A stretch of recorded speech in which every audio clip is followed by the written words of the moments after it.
हाँ भाई, तो आज हम चैप्टर 4 स्टार्ट करने जा रहे हैं, जो कि बिल्कुल छोटा चैप्टर, बहुत ही ज़्यादा आसान चैप्टर है। जिस बच्चे ने थोड़ी सी मेहनत कर ली तो मैं कह रहा हूँ इस चैप्टर में किसी भी प्रकार की कोई भी समस्या नहीं आएगी। और इस चैप्टर में बहुत ज़्यादा बेसिक बातें हैं नहीं, तो इस वजह से हम बेसिक नहीं करेंगे, सीधा चैप्टर स्टार्ट करेंगे। और मात्र 15 मिनट की वीडियो में, मात्र 15 से 20 मिनट की वीडियो में इस पूरे चैप्टर को धराशायी कर देंगे। तो फटाफट हम स्टार्ट करते हैं इस चैप्टर को। 4.1 पहले हम करेंगे, फिर 4.2 करेंगे, फिर 4.4। पुरानी किताब में 4.4 होगी और नई किताब में 4.3 होगी। तो भाई 4.1 में क्या है, एक बार सवाल देख लेते हैं हम बुक में, ताकि आपको ये आइडिया लग जाए कि भाई एक चैप्टर में क्या कुछ है इसमें। तो 4.1 अगर आप पढ़ोगे, सवाल को देखोगे, तो सिर्फ ये आपको पता चलेगा कि भाई इस 4.1 में पहले क्वेश्चन हमें चेक करना है। क्या करना है? चेक करना है कि भाई क्वाड्रेटिक इक्वेशन है कि नहीं है। तो सिंपली आपको सिर्फ ये देखना है कि x की पावर 2 वाली टर्म है कि नहीं है। अगर x की पावर 2 वाली टर्म होगी, सबसे बड़ी पावर x की 2 होगी, तो क्वाड्रेटिक होगी। अगर x की पावर 2 सबसे बड़ी नहीं होगी, उससे बड़ा कुछ और भी होगा या उससे छोटा होगा, x की पावर 2 नहीं होगी जिस सवाल में, x की डिग्री 2 नहीं होगी, तो वो क्वाड्रेटिक इक्वेशन नहीं होगा। इस बात का ध्यान रखना। तो क्वेश्चन नंबर 1 कभी कभार 1 नंबर में इसमें से कोई भी पार्ट पेपर में आ सकता है, तो फटाफट इस सवाल को हम उड़ा देते हैं एक बार। तो सेकंड क्वेश्चन में क्या करना हमारे को, वर्ड प्रॉब्लम है, स्टेटमेंट है, स्टेटमेंट को ध्यान से पढ़ना है, वर्ड प्रॉब्लम को ध्यान से पढ़ना है, पढ़ने के बाद समझना है और फिर उसकी इक्वेशन बनानी है। और इक्वेशन बना के हमें सोल्व नहीं करना है, सोल्व करेंगे हम इससे अगली एक्सरसाइज में, यहाँ सोल्व नहीं करेंगे, सिर्फ हम इक्वेशन बना के छोड़ देंगे।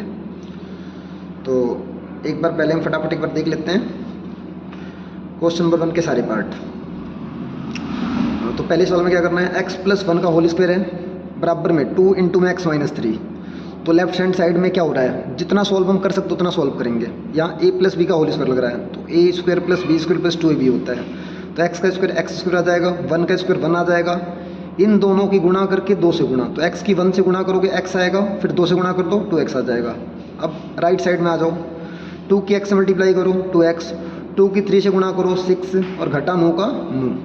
अब देखो क्या दोनों तरफ में से किसी एक तरफ x² है? बिल्कुल है, देखो इधर है, इस तरफ है। हम क्या लिखेंगे? यस लिखेंगे। क्या लिखेंगे? पूरा सॉल्व करने की जरूरत नहीं है, सिर्फ आपको 2-3 बातों पर ध्यान देना है। अगर दोनों तरफ में से किसी एक तरफ x² वाली टर्म होगी तो हम यस लिखेंगे, और सबसे बड़ी पावर x की 2 होनी चाहिए। अगर दोनों तरफ होंगी तो अगर कोफिशिएंट अलग होगा तो भी यस लिखेंगे, अगर कोफिशिएंट सेम होगा तो नो लिखेंगे। और अगर पावर x की 2 से ज़्यादा होगा जिस सवाल में, तो वो क्वाड्रेटिक नहीं होगा। बस ये 2-3 बातें ध्यान रखो, बिल्कुल आसान सवाल है। सेकंड क्वेश्चन सेम इसी प्रकार से, x² - 2x है बराबर में -2 - 3 है। -2 की गुणा करनी है 3 - x से। तो लेफ्ट हैंड साइड में तो हम सॉल्व कर नहीं सकते हैं, राइट हैंड साइड में 2 की 3 से गुणा करो -6, -2 की -x से गुणा करोगे ये प्लस का 2x आएगा, माइनस का नहीं आएगा, क्या आएगा ये प्लस का आएगा, प्लस का 2x आएगा। छोटी सी मिस्टेक थी, माइनस माइनस प्लस होता है। तो 2 की x से गुणा करो 2x, घटा घटा जमा। अब देखो क्या दोनों तरफ में से किसी एक तरफ x² है? बिल्कुल है, तो ये भी क्या लिखेंगे? यस लिखेंगे। पूरा सोल्व मत करो, इच्छा है तो कर लो, आपकी इच्छा है। सेम इस प्रकार से थर्ड पार्ट करना हमारे को, x - 2 की गुणा करनी है x + 1 से, और x - 1 की गुणा करनी है x + 3 से। तो सबसे पहले तो हमारे को गुणा करनी है x की x से गुणा करो x², x की 1 से गुणा करोगे x, -2 के x से गुणा करोगे -2x, -2 की 1 से गुणा करोगे -2। मतलब करना क्या है, इसके पहले की सभी से गुणा, पिछले की सभी से गुणा, इसके दूसरे की पिछले की सभी से गुणा। मतलब x की इन दोनों से गुणा करेंगे, फिर -2 को इन दोनों से गुणा करेंगे, जैसा निशान होगा वैसा निशान लगा देंगे। सेम इधर भी x के x से गुणा x², x की +3 से +3x, -1 के x से -x, -1 की 3 से -3। अब देखो दो इधर इस सवाल में क्या है कि x² दोनों के पास है, x² दोनों तरफ है और दोनों का कोफिशिएंट सेम है। तो देखो इधर भी 1x², इधर भी 1x², इधर भी 4x² होगा, इधर भी 4x² होगा। तो जब भी कोफिशिएंट सेम होगा दोनों तरफ चीज़ें कट जाएंगी, खत्म हो जाएंगी, तो मतलब आंसर आएगा नो। ठीक है, ये भी सेम पार्ट है, इस तरीके से होगा। फिफ्थ पार्ट बिल्कुल डिट्टो फोटो कॉपी इस तरीके से होगा, बिल्कुल सिंपल है ये भी। जैसे सेकंड पार्ट है वैसे थर्ड है, वैसे फोर्थ है, वैसे फिफ्थ है, इसी तरीके से तीनों पार्ट होंगे। चलो भाई, तो एक बार हम अब देखते हैं, उससे अगला पार्ट देखते हैं। 6 पार्ट देख लेते हैं एक बार फटाफट। तो 6 पार्ट में क्या करना है, x square plus 3x plus 1। LHS को तो सॉल्व कर नहीं सकते हैं, RHS में क्या लग रहा है, a माइनस बी का होल स्क्वायर। तो a स्क्वायर मतलब x का स्क्वायर x स्क्वायर, 2 का स्क्वायर 4, इन दोनों गुना 2x, और 2x का 2 गुना आएगा 4x। 8 नहीं आएगा, यहाँ पे क्या आएगा, यहाँ पे 4 आएगा, यहाँ पे 8 नहीं आएगा। तो सिर्फ हमें तो ये देखना है भाई क्या दोनों तरफ है। देखो यहाँ एक्स स्क्वायर इधर भी इधर भी, तो इधर वाले से वाला एक्स स्क्वायर क्या हो जाएगा, कैंसिल हो जाएगा। यहाँ ध्यान रखना माइनस का 4x आएगा, ना कि 8x आएगा। तो इधर कट के कैंसिल हो गया, तो क्या लिखेंगे इसका आंसर, इसका आंसर आ जाएगा 9। ठीक है भाई, चलो इससे अगला सवाल सेम डिटो ऐसे ही होगा। उससे अगला सवाल भी इसी प्रकार से होगा। यहाँ बस a प्लस बी का होल क्यूब लग रहा है, तो x का क्यूब प्लस y का cube plus 3x square y plus में 3x y स्क्वायर, ये फॉर्मूला होता है हमारा। तो x का क्यूब क्या होगा, x क्यूब होगा, 2 का क्यूब 8 होगा, फिर 3x स्क्वायर मतलब 3x का स्क्वायर x स्क्वायर, और 2 से गुना 2x स्क्वायर, और 2 की 3 से 6x स्क्वायर, प्लस में 3xy स्क्वायर। तो ये करोगे तो 12x आ जाएगा। इधर गुना करोगे अंदर तो ये आ जाएगा। अब देखो इसमें x क्यूब आ गया, तो 9 लिख देंगे आंसर। ये भी सवाल सेम इसी प्रकार से होगा, x क्यूब इधर भी है, x क्यूब इधर भी है, कैंसिल हो गया। अब माइनस 4x स्क्वायर इधर, इधर माइनस 6x स्क्वायर, कोफिशिएंट अलग अलग है तो यस लिखेंगे। तो इस तरीके से सारे सवाल सॉल्व हो जाएंगे। अब सेकंड क्वेश्चन का फर्स्ट पार्ट क्या कह रहा है, कोई रेक्टेंगुलर प्लॉट है जिसका एरिया 528 है, और जो लेंथ है ना, जो लेंथ है उस प्लॉट की, उसकी चौड़ाई के 2 गुने से एक ज़्यादा है, लंबाई चौड़ाई के 2 गुने से एक ज़्यादा है। तो हमें इसकी इक्वेशन बनानी है। सिंपली हम क्या करेंगे, चौड़ाई छोटा है तो हम चौड़ाई को x मान लेंगे। अगर चौड़ाई x मान लिया तो लंबाई कितनी है, 2 गुने से एक ज़्यादा, तो x का 2 गुना 2x, और कितना ज़्यादा है +1, तो +1 कर दिया। अब एरिया दे रखा 528, एरिया क्या होता है L इंटू बी, तो इन दोनों की गुणा, मतलब 2x + 1 की गुणा करेंगे x से, तो 528 आ जाएगा, बुक वाला कह रहा है। 2x के x से गुणा करो 2x स्क्वायर, x की 1 से गुणा करो x बराबर में 528, 528 जमा का इधर आएगा, घटा का हो जाएगा। सवाल सॉल्व, इक्वेशन आ जाएगी, फिर आगे सॉल्व हो जाएगा आंसर। वो सॉल्व करेंगे, आगे सॉल्व करना आगे सीखेंगे हम। अगले में क्या है, अब अगले सवाल में अगर ध्यान से आप देखोगे तो इंटीजर वाला सवाल है। इसमें क्या कह रहा है सवाल भाई कि 2 इंटीजर हैं और दोनों क्या हैं, कंजिक्यूटिव हैं। कंजिक्यूटिव मतलब क्रमागत है, क्रमागत मतलब क्रम के अनुसार है। अगर जैसे पहला x है तो अगला x + 1, पहला 10 है तो उससे अगला कौन सा नंबर होता है, 11 होता है। तो इस तरीके से है वो। तो पहले को हम x मानेंगे, दूसरा क्या हो जाएगा x + 1 हो जाएगा। तो चलो भाई पहला x हो गया, दूसरा क्या हो जाएगा x + 1 हो जाएगा। अब इन दोनों की गुणा 306 है, तो इन दोनों की गुणा किया नहीं करेंगे तो 306 आएगा। x के x से गुणा x स्क्वायर, x की 1 से गुणा x, 1x चाहे x बातें की है, बराबर में 306, प्लस का 306 इधर आएगा, बराबर किस तरफ आएगा तो निशान घटा का हो जाएगा, तो -306 हो जाएगा। जो प्लस का था इधर आके माइनस का हो गया। तो ये हमारी इक्वेशन आ गई, क्वाड्रेटिक इक्वेशन। आगे हम सॉल्व करना सीखेंगे। चलिए, तो अब इसके बाद हम इससे अगला सवाल स्टार्ट करते हैं। थर्ड क्वेश्चन में क्या है, रोहन की मम्मी जो रोहन से 26 साल बड़ी है, और रोहन की जो मम्मी है रोहन से 26 साल ज़्यादा है, बड़ी हैं, ठीक है। और दोनों का प्रोडक्ट करेंगे 3 साल बाद। अभी से 3 साल बाद अगर दोनों की आयु का प्रोडक्ट करेंगे तो 360 आएगा। तो हमें इस रोहन का वर्तमान आयु निकालना है। सिंपल सवाल ये भी है। रोहन को क्या मान लेंगे, कुछ बुक्स में राहुल होगा, हालांकि रोहन ही होगा जो बहुत पुरानी किताब होगी, 4-5 साल 6 साल, तो उसमें राहुल हो सकता है, नाम चाहे जो भी है। लेट रोहन परसेंटेज क्या मान लेंगे, x मान लेंगे। रोहन की वर्तमान आयु x मान लेंगे, रोहन की मम्मी की वर्तमान आयु x + 26, क्योंकि उसकी मम्मी 26 साल बड़ी है। तो 26 साल बड़ी है तो कैसे आएगा, +26 करके आएगा सिंपली। 3 साल बाद राहुल की उम्र क्या हो जाएगी, x + 3, मम्मी की x + 26 है तो 3 साल बाद x + 29 हो जाएगी। अब सवाल में ये कह रहा है कि अगर दोनों की गुणा कर देंगे 3 साल बाद की उम्र की, तो इसकी 3 साल बाद राहुल की कितनी है, x + 3, रोहन की x + 3 है, और उसकी मम्मी कितनी है, x + 29। तो इन दोनों की गुणा करेंगे तो 360 आएगा, बुक वाला कह रहा है। तो इन दोनों की गुणा बराबर 360, x की इसकी गुणा कैसे होगी, x की x से गुणा करोगे x स्क्वायर, x की 29 से गुणा करो 29x, फिर इस 3 की x से गुणा करोगे 3x, फिर 3 की 29 गुणा करोगे 87, बराबर में 360, प्लस का 360 इधर का माइनस हो जाएगा। फिर एडजस्टमेंट करोगे, तमीज में करोगे, जमा घटा करोगे तो आपकी क्वाड्रेटिक इक्वेशन आ जाएगी सिंपली। अब जो फोर्थ पार्ट है ट्रेन वाला सवाल है ये। इसमें क्या कह रहा है कि एक ट्रेन है जो कि 480 किलोमीटर की दूरी तय कर रही है यूनिफॉर्म स्पीड से। फिर ये कह रहा है भाई स्पीड यदि हम बढ़ा दें, सॉरी स्पीड यदि हम कम कर देंगे 8 किलोमीटर आर जो स्पीड है उसको क्या कर दिया गया, कम कर दिया गया, लेस कर दिया गया। अगर स्पीड किसी चीज़ की घटाएंगे तो पक्की बात है यार कि टाइम क्या होगा, बढ़ जाएगा। तो वो कह रहा है अगर स्पीड कम करेंगे तो टाइम 3 घंटे फालतू टाइम लगेगा, ठीक है, उसी डिस्टेंस को कवर करने के लिए। तो सिंपली हमारे को इक्वेशन बनानी, सॉल्व नहीं करना है। तो लेट स्पीड ऑफ ट्रेन क्या मान लेंगे, x मान लेंगे, टोटल डिस्टेंस 480 और डिस्टेंस अपॉन स्पीड बराबर टाइम फॉर्मूला होता है, आप सभी को पता है, ठीक है, ये छोटा सा फॉर्मूला होता है, डिस्टेंस अपॉन स्पीड बराबर टाइम। d फॉर डिस्टेंस दूरी, s फॉर स्पीड मतलब चाल होता है, और t मतलब टाइम यानी कि समय होता है। तो फर्स्ट पार्ट जो फर्स्ट केस था, केस 1, उसमें क्या था, उसमें था कि 480 किलोमीटर जा रही, तो डिस्टेंस 480 यूनिफॉर्म स्पीड हमने x माना है, टाइम नहीं पता तो t मान लिया, ठीक है। अगले केस में क्या बोला कि स्पीड कम कर दिया 8, तो 480 अपॉन में स्पीड x माइनस 8 हो गया, क्योंकि 8 किलोमीटर कम किया तो x माइनस 8। अगर सवाल में कहता 10 किलोमीटर कम करेंगे तो x माइनस 10 हो जाता। तो टाइम कितना हो रहा है, 3 घंटे फालतू, तो t प्लस 3।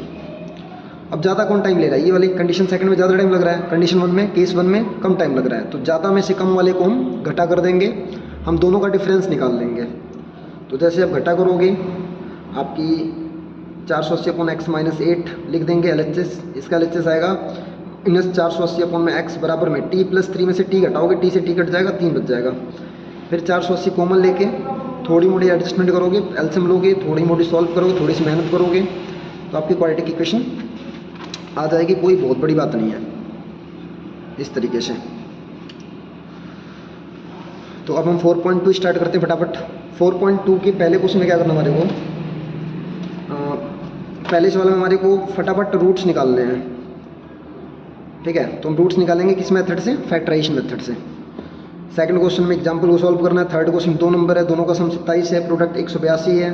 फोर्थ क्वेश्चन में 2 कंसेक्यूटिव इंटीजर हैं और दोनों का स्क्वायर का सम, दोनों को स्क्वायर करना, फिर उसका जो जोड़ने पे 365 आएगा।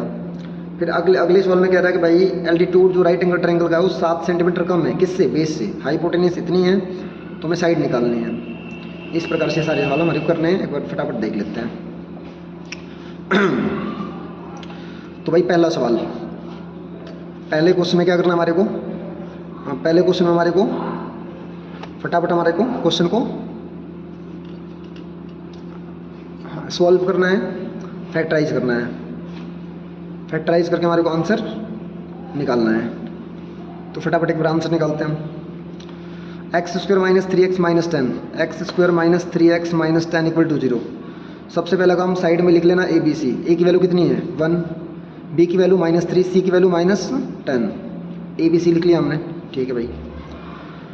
और जनरल फॉर्म क्या होती है, ax square plus bx plus c बराबर 0। a होता है एक्स स्क्वायर का कोफिशिएंट, b होता है x का कोफिशिएंट, c होता है कॉन्स्टेंट टर्म। तो a की वैल्यू x के साथ कुछ नहीं तो 1 है, तो a की वैल्यू 1 आ गई। x के साथ क्या -3, तो b की वैल्यू -3, कॉन्स्टेंट कितना है -10। तो ABC साइड में लिख लेना, लिखने की जरूरत होगी तो, नहीं लिखना मत लिखो, तुम्हारी इच्छा है। अब सबसे पहला काम a की c से गुणा, 1 की 10 से गुणा करो 10 आएगा, 10 को तोड़ो। अब 10 का जो फैक्टर आएगा 2 और 5, तो 2 और 5 से 3 बनाना है। तो बताओ 2 और 5 से 3 बनेगा नहीं बनेगा, बिल्कुल बनेगा, घटा करके, लेकिन माइनस का 3 चाहिए, तो प्लस का 2 माइनस का 5x ले लेंगे, क्योंकि माइनस का 3 जब भी आएगा जब छोटा नंबर जमा का होगा, बड़ा नंबर घटा का होगा। तो प्लस का 2x माइनस का 5x लिख दिया, पहली टर्म नू का नू, -10 नू का नू बराबर 0 नू का नू।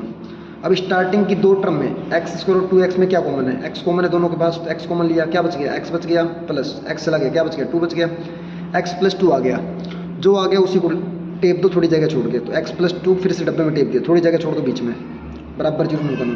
पहली दूसरी तीसरी टर्म में आ जाओ, क्या चला गया, x चला गया, तो क्या नहीं गया, -5, तो -5 लिख दो। थर्ड टर्म में से क्या नहीं गया डब्बे में, -5 नहीं गया। तो पहला फैक्टर आ गया x प्लस 2, जो कि 2 बार है, कॉमन फैक्टर कहते हैं। और जो दूसरा फैक्टर है x माइनस 5 बराबर 0, तो प्लस का 2, अगर हम x प्लस 2 को 0 से इक्विलेट करेंगे तो सॉल्व होगी क्या आएगा, -2, x माइनस 5 इक्वल टू 0, तो -5 सॉल्व होगी क्या आएगा, +5। तो ये 2 आंसर आ गए, -2, 5। सेकंड पार्ट सेम इसी प्रकार से, 2x square plus x minus 6। अब 2 की 6 से गुणा करो, 12 आएगा, 12 का फैक्टर होता है 4 और 3, और हमें चाहिए क्या 1x, तो 1 कैसे आएगा, x का कुछ तो 1 है, तो 1 कैसे आएगा, 4 - 3 करके, तो बस x लिख देंगे, 4x - 3x, 1x आ जाएगा। तो 2x स्क्वायर नू का नू प्लस में 4x माइनस में 3x, 1x को लिख दिया 4x माइनस 3x, माइनस 6 नू का नू बराबर 0। अब इन दोनों कॉमन क्या है, 2 भी कॉमन है, x भी कॉमन, 2x कॉमन है, तो 2x हमने कॉमन ले लिया, तो 2x कॉमन लेते हैं, x बच गया, प्लस में 2 के पार्ट में 4 कितनी बार होता है, 2 बार में, x प्लस 2 आ गया, थोड़ी जगह छोड़ के x प्लस 2 नू का नू डब्बे में डाल दो, बराबर 0 नू का नू, पहली दूसरी तीसरी, अब तीसरी बात चलो, क्या चला गया, x चला गया, क्या नहीं गया, -3, तो डब्बे के बाद -3 लिख दो, x प्लस 2 2 बार है, एक बार लिख दो डब्बे में कॉमन फैक्टर, और दूसरा फैक्टर 2x माइनस 3 बराबर 0, प्लस का 2 क्या आएगा, माइनस का 2, -3 उधर जाके +3 हो जाएगा, और जो 2 गुणा में उधर जाके 2 क्या हो जाएगा, डिवाइड में। तो आंसर आ गया हमारा, सॉरी, तो ये हमारे दोनों आंसर हो जाएंगे। अब थर्ड क्वेश्चन देख लेते हैं फटाफट एक बार।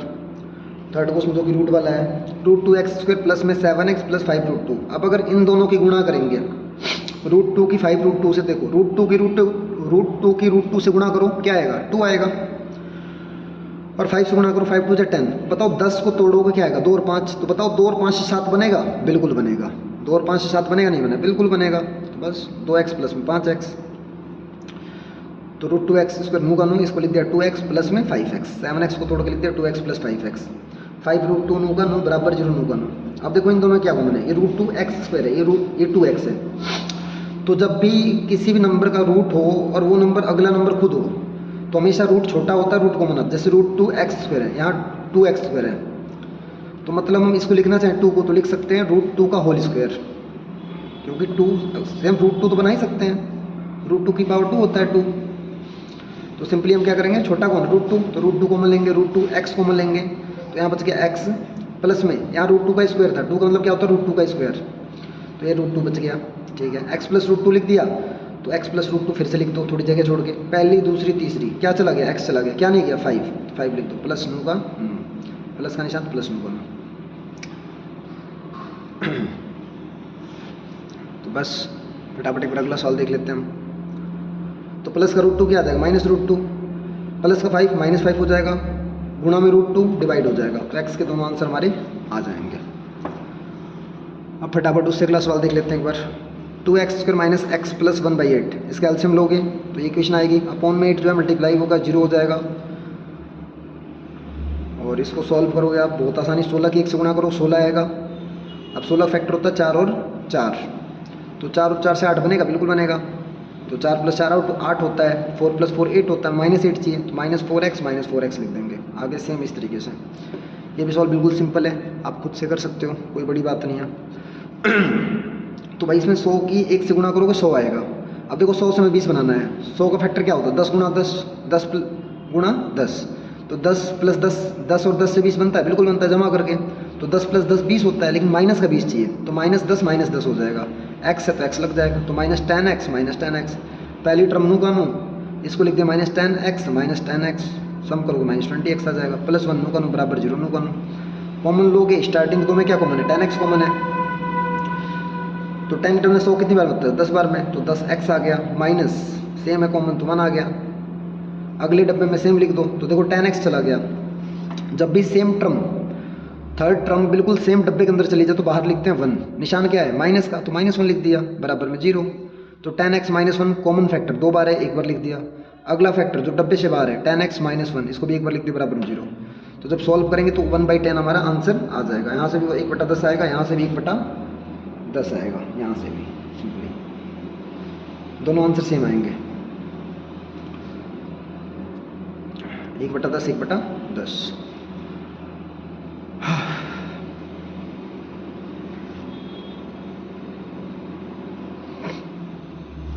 अब क्वेश्चन नंबर 3 करते हैं हम।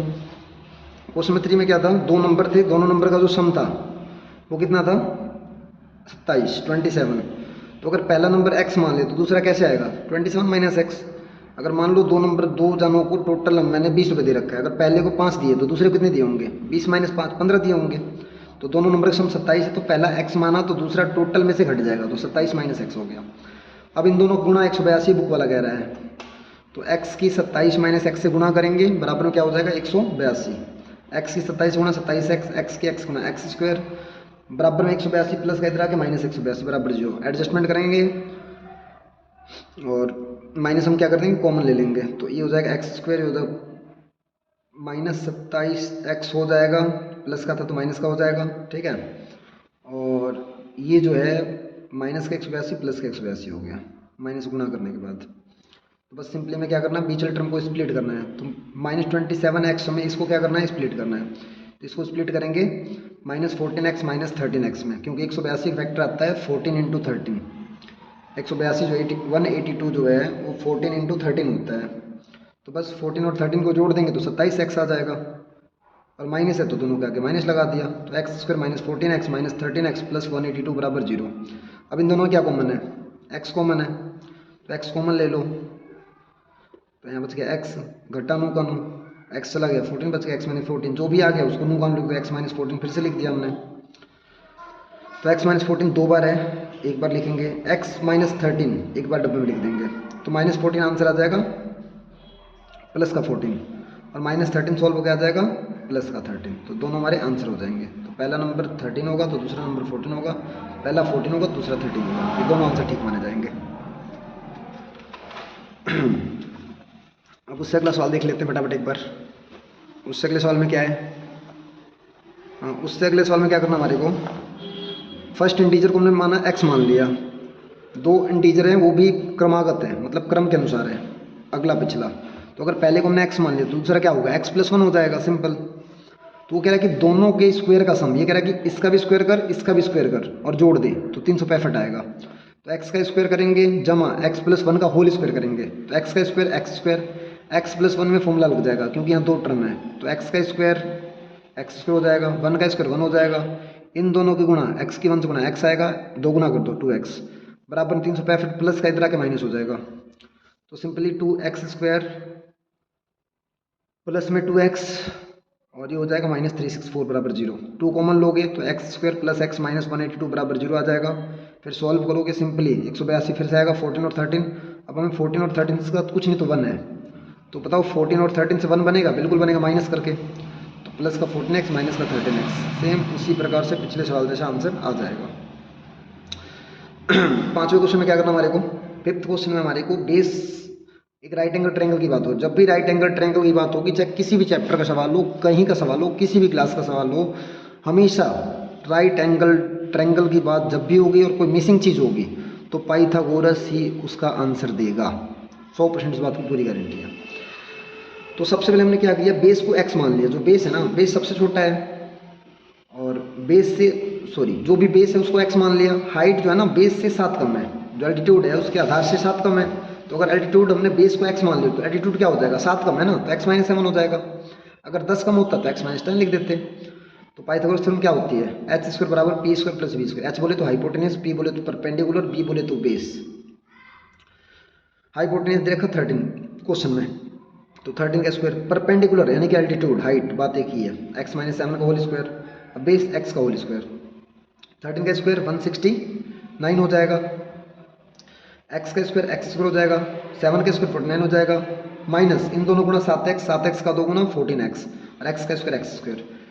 एडजस्टमेंट करोगे, तमीज में करोगे, इसको सॉल्व करोगे, ये आपकी इक्वेशन आ जाएगी। 2 कॉमन लोगे तो आपकी x² - 7x - 60 = 0। अब देखो 60 का फैक्टर होता है 12 और 5, तो पता 12 और 5 से 7 बनेगा, बिल्कुल बनेगा। 12 में से 5 माइनस करेंगे तो 7 बन जाएगा, लेकिन माइनस का 7 चाहिए, तो मतलब माइनस का 12x प्लस का 5x। तो x² - 12x + 5x -60 नुगानू, पहली टर्म नुगानू, तीसरी टर्म नुगानू, बस इसको तोड़ दिया। तो x ले कॉमन, x कॉमन ले लिया तो x - 12 आ गया, x - 12 नुगानू लिख दिया। थर्ड टर्म में x चला गया, क्या नहीं गया, प्लस का 5, +5 लिख दिया। x - 12 दो बार है तो एक बार लिख दिया, x + 5 एक बार लिख दिया, -12 तो आंसर क्या आएगा, +12 + 5 आंसर क्या आएगा, -5। बस तुम्हारे बेस, हमारा जो बेस होगा वो आ जाएगा, बेस हमारा आ जाएगा भाई, कितना आएगा, बेस हमारा आ जाएगा सिंपली 12 और हाइट आ जाएगा 5। बस अब इस क्वेश्चन में क्या है, 6 क्वेश्चन भाई वो कह रहा है कि जितने भी आर्टिकल बन रहे हैं भाई, जितने आर्टिकल तुम बनाओगे, प्रत्येक आर्टिकल का जो खर्चा आएगा उसके 2 गुने से 3 ज़्यादा आएगा। बुक में ये बोल रहा है, सवाल में ये बोल रहा है। तो हमने क्या किया, नंबर ऑफ आर्टिकल को x मान लिया। तो हमने ये माना कि टोटल पूरे दिन में x आर्टिकल बन रहा है, 10 20 50 हमें नहीं पता, हमने तो x मान लिया सिंपली। तो करना क्या भाई कि कोस्ट जो होगा, cost of each article, x का 2 गुना 2x और कितना ज़्यादा 3 ज़्यादा तो +3। अब इन दोनों के अगर गुणा करेंगे तो टोटल कोस्ट आ जाएगा। अगर नंबर ऑफ आर्टिकल की कोस्ट ऑफ आर्टिकल्स गुणा करेंगे तो टोटल कोस्ट आ जाएगा जो कि 90 है। तो 2x + 3 के x से गुणा करेंगे बराबर 90। तो 2x के x से 2x², x के 3 से 3x प्लस का 90 तरह -90 हो जाएगा। फिर इसको सॉल्व करोगे मिडिल टर्म स्प्लिट करके 15x - 12x करके तो आपका आंसर आ जाएगा। x की वैल्यू 2 आएगी, इसको रिजेक्ट कर देंगे क्योंकि कभी भी कोई भी चीज़ की संख्या माइनस में नहीं हो सकती है। तो ये आंसर हम क्या करेंगे, सेलेक्ट कर लेंगे, इसको रिजेक्ट कर देंगे हम, तो आंसर हमारा ये माना जाएगा। ठीक, तो x का आंसर 6, यानी कि आर्टिकल कितने बन रहे हैं सुबह से लेकर शाम तक 6 बन रहे हैं एक दिन में। और खर्चा कितना आ रहा है प्रत्येक आर्टिकल का 15 रुपये, मतलब 6 आर्टिकल पूरे दिन में बन रहे हैं और प्रत्येक का खर्चा 15 रुपये आ रहा है। ये हमारा आंसर होगा। तो फटाफट 4.4 पुरानी किताब में 4.4 करेंगे और नई किताब में 4.3 करेंगे। तो भाई पहले सवाल में क्या करना है, नेचर निकालना है, नेचर ऑफ रूट्स निकालना है और अगर रियल रूट्स है तो हमें फाइंड करना है। मतलब सिंपली हमें डी निकालना है। डी मतलब एक छोटा सा फॉर्मूला होता है b² - 4ac। तो b² - 4ac लगा के हम फॉर्मूला से डी निकालेंगे। अगर डी 0 आएगा तो उसे बोलते हैं इक्वल रूट्स। अगर डी 0 से बड़ा आएगा तो उसे कहते हैं 2 डिस्टिंक्ट रियल रूट्स। अगर डी नेगेटिव आएगा तो रूट्स नहीं होगा, तो आंसर नहीं निकलेगा, फॉर्मूला नहीं लगेगा। तो सबसे पहला काम डी निकलेगा। डी 0 आया तो भी आंसर निकलेगा, डी 0 से बड़ा है जो भी जब भी आंसर निकलेगा। सिंपली ये करना है। सेकंड क्वेश्चन में के निकालना है। ये कह रहा है 2 इक्वल रूट्स है, मतलब 2 इक्वल रूट्स का मतलब होता है डी 0 है, विविक्त कार जो है वो 0 है। ठीक है, तो ये भी सिंपली हो जाएगा, बहुत बड़ी बात नहीं है। थर्ड क्वेश्चन में क्या कह रहा है, अब पहले फर्स्ट और सेकंड क्वेश्चन करते हैं, फिर थर्ड क्वेश्चन देखते हैं एक बार। हाँ तो भाई आ जाओ करते हैं फटाफट एक बार। तो पहला सवाल, सबसे पहला काम हम भाई ABC लिख लेंगे। 2x² - 3x + 5 = 0। अब जनरल फॉर्म आप सभी को पता है कि भाई ax² + bx + c होता है। तो a की वैल्यू कितनी है 2 है, x के साथ -3 तो b की वैल्यू -3, कांस्टेंट कितना है 5 है, तो ABC लिख लिया। सबसे पहला काम D निकलेगा और बेहतर होगा कि कैपिटल D आप यूज़ करोगे ना कि स्मॉल d। कैपिटल D आप यूज़ करोगे, क्या यूज़ करोगे, कैपिटल D। तो भाई D बराबर b² - 4ac। ठीक है, b कितना है -3, तो -3 का स्क्वायर करेंगे, -4 × 2 × 5 तो -3 का स्क्वायर 9, 4 2 जा 8, 8 5 जा 40। अब 9 में से 40 गया -31। अब d कैसा आ गया, 0 से छोटा मतलब नेगेटिव आ गया, तो no any real roots exist. अगर d नेगेटिव में आएगा तो फॉर्मूला अप्लाई नहीं होगा, आंसर नहीं निकलेगा। ठीक है, सिंपली आपको ध्यान रखना इस बात का। तो फटाफट एक बार अगला सवाल देख लेते हैं भाई, सेकंड पार्ट। तो सेकंड पार्ट में अगर हम डी निकालेंगे, अगर डी निकालने जाएंगे तो a बराबर कितना 3 है, b बराबर -4√3 है, c कितना 4 है, तो d निकालोगे तो -4√3 का स्क्वायर होल स्क्वायर -4 × 3 × 4, -4 का स्क्वायर 16 प्लस का 16 और √3 का स्क्वायर 3, 16 3 48, ये सॉल्व हो गया 48, 48 आएगा, 4 3 12, 12 चौक 48, 4 3 जा 12 और 12 की 4 से मल्टीप्लाई करोगे 48 आ जाएगा। तो 48 में से 48 घटाओ, आंसर आएगा 0। तो अब d कितना आ गया, 0 आ गया, d आ गया 0। तो अगर d 0 आएगा जब भी फॉर्मूला अप्लाई होगा, d 0 से बड़ा आएगा जब भी फॉर्मूला अप्लाई होगा, आंसर निकलेगा। ठीक है, और आंसर कैसे निकलेगा, यस 2 इक्वल रियल रूट्स, मतलब इसके दोनों आंसर सेम होंगे। चलो देख लेते हैं एक बार। x बराबर -b + -√d/2a, अगर याद हो तो भाई -b कितना है, b की वैल्यू कितनी माइनस में, जब भी b की वैल्यू माइनस में होगी आप माइनस हटा देना। 4√3 हम क्या लिखेंगे 4√3 प्लस माइनस √0/में 2 × a, 2 × 3, 2 3 जा 6 तो आएगा 4√3/6। अब कटेंगे 2 से, 2 बार में 2√3 आएगा ऊपर, नीचे आएगा 3। अब 2√3/3 को लिख सकते हैं रूट की फॉर्म में, तो 2√3/में √3 × √3, तो √3 से √3 क्या हो जाएगा, कैंसिल हो जाएगा। 3 क्या होता है, √3 का स्क्वायर होता है, इसलिए हमने √3 × √3 लिख दिया ताकि कैंसिल हो जाए। तो 2 ऊपर बच गया, नीचे √3 बच गया, 2/√3। और जो भी आंसर आएगा उसको कॉमा करके 2 बार लिख देना, क्योंकि जब भी d0 आएगा दोनों आंसर सेम होंगे, तो जो भी आंसर आएगा कॉमा करके 2 बार लिख देना। थर्ड पार्ट आप खुद से करोगे इसी प्रकार से। अब हम इससे अगला सवाल देखते हैं फटाफट एक बार। क्वेश्चन नंबर सेकंड में क्या कर रहा है भाई, सेकंड क्वेश्चन में कह रहा है d की वैल्यू 0 है, वो कह रहा है कि इक्वल रूट्स है, तो मतलब d 0 है, तो d 0 इक्विलेट करके हमारे को आंसर निकालना है, k की वैल्यू निकालनी है। तो a बराबर 2 है, b बराबर k है, c बराबर 3 है। तो डी जीरो है, तो डी क्या होता है बी स्क्वायर माइनस 4ac, तो बी स्क्वायर माइनस 4ac बराबर जीरो, तो के का स्क्वायर के स्क्वायर, ठीक है भैया। माइनस 4 नो का नो, ए की वैल्यू 2 है तो 2 रख देंगे, सी की जगह 3 रख देंगे, तो के का स्क्वायर के स्क्वायर, 4 2 जा 8, 8 3 जा 24, तो के स्क्वायर माइनस 8 24 आ जाएगा, माइनस 24 हो जाएगा क्या होगा प्लस 24 हो जाएगा, तो के स्क्वायर बराबर 24 आ जाएगा, तो के की वैल्यू क्या आ जाएगी प्लस माइनस 2√6, ये आ जाएगा आपका आंसर। सिंपल, बिल्कुल सिंपल है। 24 जब फैक्टर बनाओगे तो 2 का फैक्टर बनेगा और 2 × 3 एक अकेला बचेगा, 6 अकेला बच जाएगा, तो ये आंसर आएगा, प्लस माइनस लिख देना। जब भी रूट को सॉल्व करते हैं प्लस माइनस लिख देते हैं। सेकंड पार्ट आप खुद से करोगे, बिल्कुल सिंपल, इसी तरीके से आपको करना है। अब फटाफट करते हैं क्वेश्चन नंबर सेकंड क्वेश्चन में सॉरी क्वेश्चन नंबर 3 करेंगे हम। अब थर्ड क्वेश्चन में क्या कह रहा है, थर्ड क्वेश्चन में ये कह रहा है कि भाई एक रेक्टेंगुलर मैंगो ग्रुप है, जिसकी लंबाई उसकी चौड़ाई के 2 गुनी है और एरिया 800 है। हमें लेंथ और लंबाई चौड़ाई निकालना है। तो देखो भाई, हमने चौड़ाई क्या मान लिया, x मान लिया, और लंबाई कितने गुनी है उस रेक्टेंगल की 2 गुनी है, तो x का 2 गुना 2x हो जाएगा। अब एरिया 800 दे रखा है, तो इन दोनों गुना 2x के x से गुना करेंगे, क्या आएगा 800, तो 2x × x 2x स्क्वायर बराबर 800, तो x बराबर 800 बटा 2 400, तो किसका स्क्वायर 400 होता है 20 का, तो मतलब x की वैल्यू 20 आ गई, तो चौड़ाई कितनी होगी 20, लंबाई कितनी होगी 20 का 2 गुना 40, तो 20,40 हमारे आंसर आ जाएंगे। सिंपल सवाल सॉल्व हो जाएगा। और जब भी इस प्रकार के सवाल होते हैं, इज इट पॉसिबल, जैसे थर्ड क्वेश्चन है, फोर्थ क्वेश्चन है, फिफ्थ क्वेश्चन है, तो जब भी इस प्रकार के सवाल होंगे इज इट पॉसिबल, क्या ये पॉसिबल है, तो आप एक बार किंतु परंतु का जो संदेह है उसको दूर कर लेना, उस शक को दूर कर लेना, उस डी निकाल के, तो डी जरूर निकालें इस प्रकार के सवाल में आप।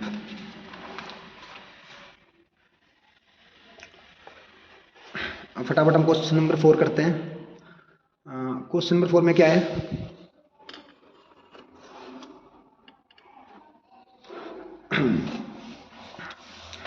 अब क्वेश्चन नंबर 4 में क्या कह रहा है कि भाई 2 फ्रेंड है, दोनों फ्रेंड का सम जो है ना 20 है, 4 साल पहले दोनों की गुणा जो है 48 है, तो हमें ये बताना है कि पॉसिबल है।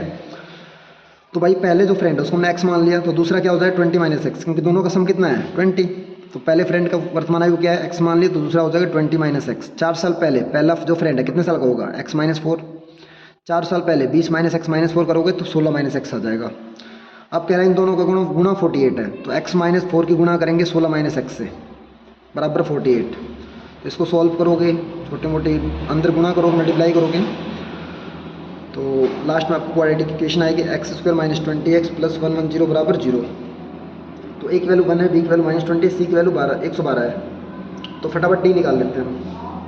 तो d बराबर b² - 4ac, b कितना है, b है 20 -20 का स्क्वायर 400, -4 इंटू a कितना है, ये आपका 1 है, c कितना है 112 है, तो 112 की 4 से गुणा करो 448 आएगा, 400 में से 448 माइनस करोगे -48 आएगा, डी कैसा आ गया माइनस में, तो मतलब ये पॉसिबल नहीं होगा, मतलब इसका आंसर नहीं निकलेगा।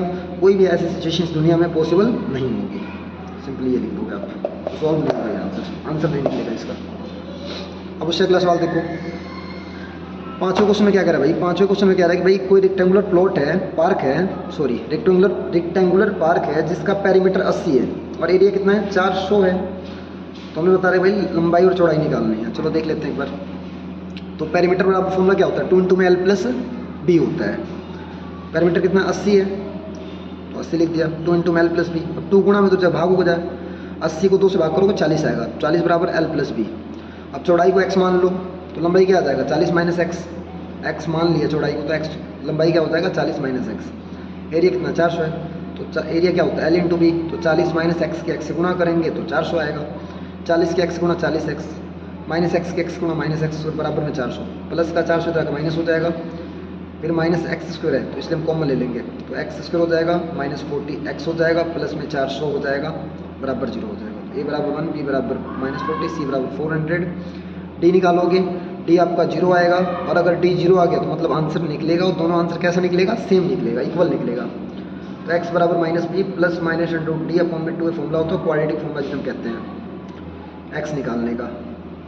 तो -b, b की वैल्यू कितनी है, b की वैल्यू है यहाँ पे -40, तो -40 तुम क्या लिखेंगे 40, प्लस माइनस d कितना आया था 0, तो 0 + -√0 फॉर्म में 2a, 2 × 1 a कितना है 1 है, तो 2 × 2 ही रहेगा।